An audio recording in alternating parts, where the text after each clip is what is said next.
I-update ko po kayo mga kababayan kasi kanina sa report natin sabi 427 billion pesos yung approved investment po as a result ng foreign trips ng ating Pangulong Bongbong Marcos. Pero ngayon sa latest na balita po, umabot na pala ng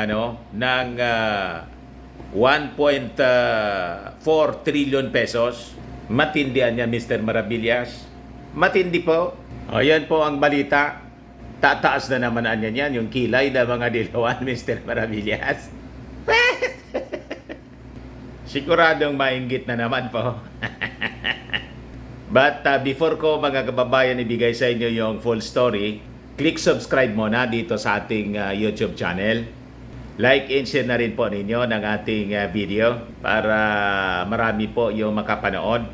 Huwag na rin po ninyo mga kababayan na skip yung ating mga commercial ads para tuloy-tuloy ang pagdaloy ng investments para may ma-request na confidential fund si Inday. Ang galing talaga niya ng ating Pangulong Bongbong Marcos, Mr. Maravillas. The best po, yan ang balita. The Philippines posted a total approved investment amounting to 1.4 trillion pesos since June 2022, sabi po ni Trade and Industry Secretary Fred Pascual. Yung una, ang sabi, 427 billion. Trillion na pala po. So nakakatuwa mga kababayan yung ginagawa ng ating Pangulong Bongbong Marcos na walang pagod po sa pagtatrabaho. So sa kanyang presentation mga kababayan kahapon, sa ating Pangulong Bongbong Marcos, sabi ni Pascual, the future anya looks promising, Mr. President, given the rising trend in foreign investment approvals by the DTI's investment promotion agencies, yung Bureau of Board of Investments. Medyo umingay po, bumagsak kasi yung ulan. Hindi lang po ng Bureau of Investments, pati ng PESA or ng Philippine Economic Zone Authority. In addition, sabi ni Pascual, we continue our efforts to promote the Philippines as an attractive investment destination, sabi po ni Pascual during his presentation sa ating Pangulong Bongbong. Di ba nakakatawa mga kababayan? Sabi ng ibang mga critics, ano man yan anya? Mga pledges man lang anya yan? Hindi pa man anya nagmamaterialize. Anong pledges?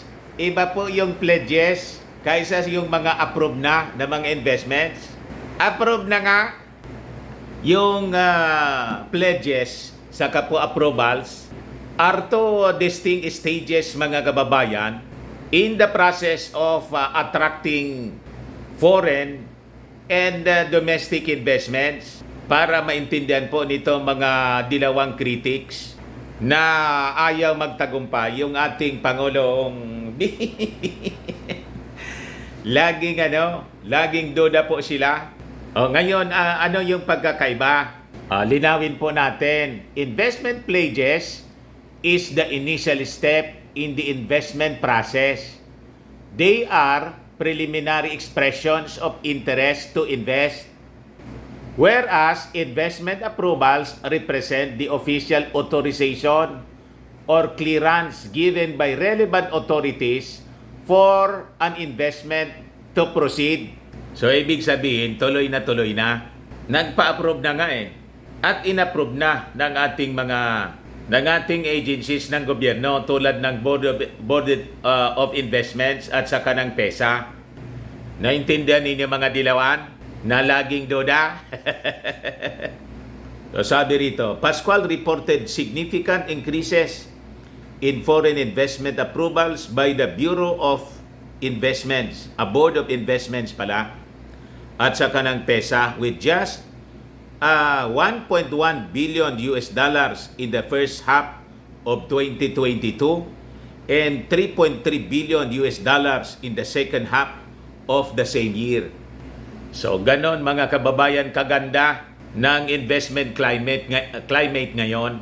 Ito na kasi po ang bagong Pilipinas.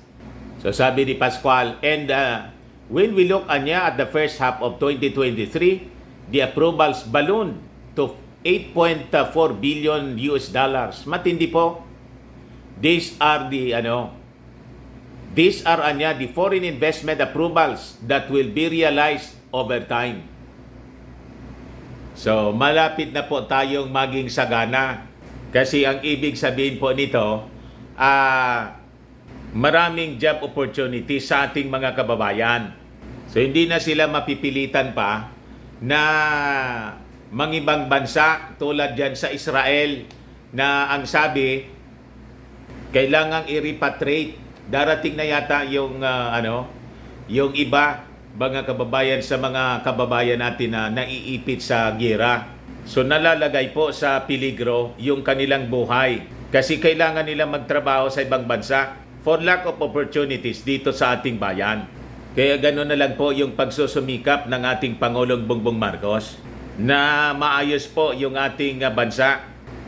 So sabi rito, he also voiced optimism on the foreign direct investment inflows being reported by the Bangko Sentral ng Pilipinas, noting that BOI and PESA are building up a good pipeline of approved foreign investment or foreign invested projects that will eventually be implemented as actual investments daw.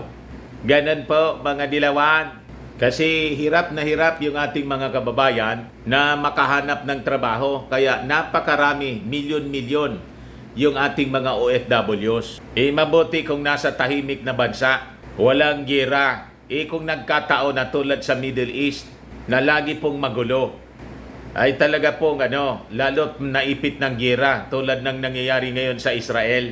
3 ng mga Pinoy yung namatay. Now, yung mga latest developments ngayon po, yung 17 OFW sa Israel po, parating na po dito sa ating bansa. Ayan ang balita ngayon, 17 Filipinos set to arrive from Israel.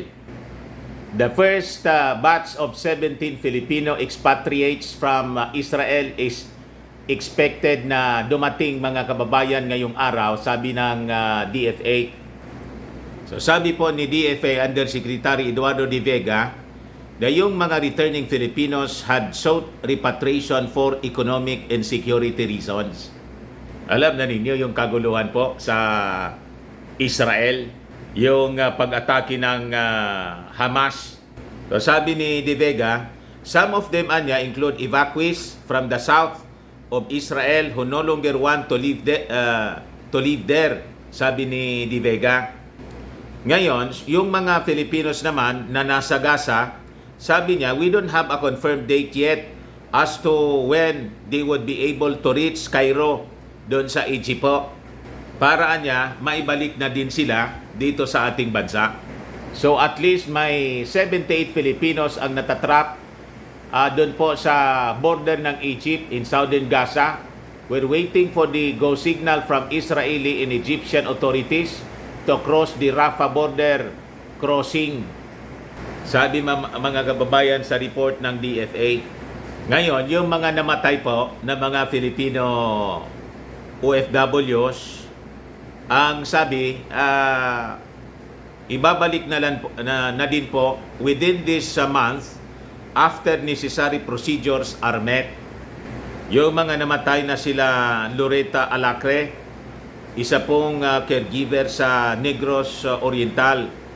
Angeline Aguirre, yung nurse po na taga Pangasinan yata ito.